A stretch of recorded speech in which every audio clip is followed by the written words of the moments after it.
Assalamualaikum warahmatullahi wabarakatuh. Perkenalkan, nama saya Ade Irmayanti Asibuan. Saya dari Fakultas Teknologi Informasi. Baiklah, di sini saya akan menjelaskan sedikit tentang etika profesi dalam teknologi informasi yang dosen saya bernama Bapak Khairul Huda MPD.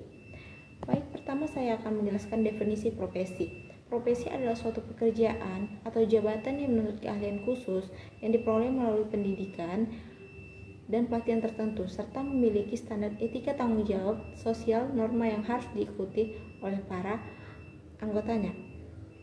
Secara sederhana, profesi adalah pekerjaan yang membutuhkan pengetahuan yang memimpin dan dedikasi tinggi yang di depan melalui pendidikan formal dan pengalaman kerja. Contoh profesi itu seperti dokter, guru, atau dosen. 3 ciri utama profesi yaitu pengetahuan dan keterampilan khusus. Profesi memerlukan pengetahuan dan keterampilan khusus yang diperoleh melalui pendidikan, pelatihan, dan pengalaman mendalam. Yang kedua, pendidikan pelatihan yang lama. Untuk menjadi seseorang profesi atau seseorang harus melalui pendidikan formal yang panjang, berkompetisi, serta mungkin juga pelatihan khusus untuk meningkatkan keahliannya. Yang ketiga, otonomi dalam menjalani profesi.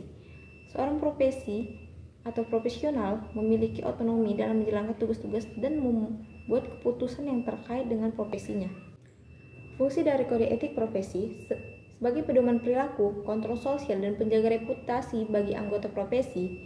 Fungsi utama kode etik adalah untuk memastikan tindakan anggota profesi selaras dengan nilai-nilai standar yang telah disepakati, melindungi masyarakat dan potensi penyalahgunaan, serta meningkatkan kepercayaan publik terhadap profesi tersebut. Etika umum dan khusus. Ada dua ini, etika umum dan etika khusus.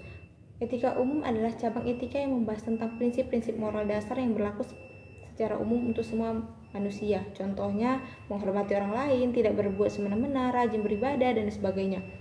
Perannya, etika khusus membantu kita memahami dasar-dasar moralitas dan mengambil keputusan etis. Sedangkan etika khusus adalah cabang etika yang mengaplikasikan prinsip-prinsip moral umum dalam bidang kehidupan yang spesifik seperti profesi, terus politik, bisnis, atau keluarga. Contohnya etika profesi itu kode etik guru, kode etik dokter, kode etik politik, etika bisnis, dan lain sebagainya. Perannya memberikan pedoman khusus untuk bertindak sesuai dengan norma-norma moral yang berlaku di bidang kehidupan tersebut, serta membantu menyelesaikan masalah-masalah etik yang timbul di bidang tersebut. Terus hubungan antara pekerja dan klien IT. Hubungan antara pekerja IT dengan klien bersifat profesional dan berbasis pada kepercayaan pekerjaan IT. Diharapkan memberikan layanan untuk berkualitas sesuai dengan spesifik yang disepakati dan menjaga kerahasiaan klien. Klien juga diharapkan menghormati pekerjaan-pekerjaan IT, memberikan feedback yang konstruktif dan membayar sesuai dengan kesepakatan. Poin-poin penting yang pertama, komunikasi yang jelas. Klien dan pekerja IT harus dapat berkomunikasi secara efektif untuk memastikan bahwa ada kesepakatan yang jelas mengenai proyek, tenggang waktu, dan biaya.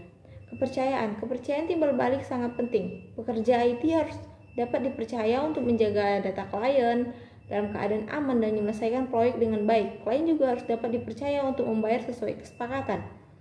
Etika, pekerja IT harus berpegang dengan etika profesinya, termasuk menjaga kerahasiaan, menghindari konflik kepentingan, dan beroperasi secara bertanggung jawab.